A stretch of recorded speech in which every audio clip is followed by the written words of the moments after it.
Hi guys, in this video I'm gonna show you how you can share your screen on Microsoft Teams if you're using that on browser.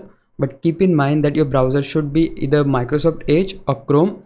If you're using Safari or any other browser, this may not happen. But anyways, in order to share your screen on Microsoft Teams, you just need to head over to share section, which is right here, and just here again click on screen window or tab. They'll open this kind of pop-up. So here you need to choose what you want to share. This could be a tab, this could be a window, and this could be your entire screen. I'm gonna share entire screen, so I'll just select that. If you want to share your system audio too, then make sure this is turned on.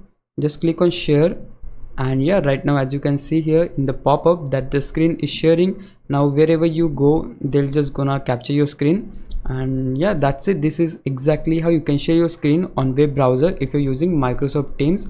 In order to stop sharing, either you can click on stop sharing button, or you can just open Microsoft Teams again and click on stop sharing, and that way you can stop sharing.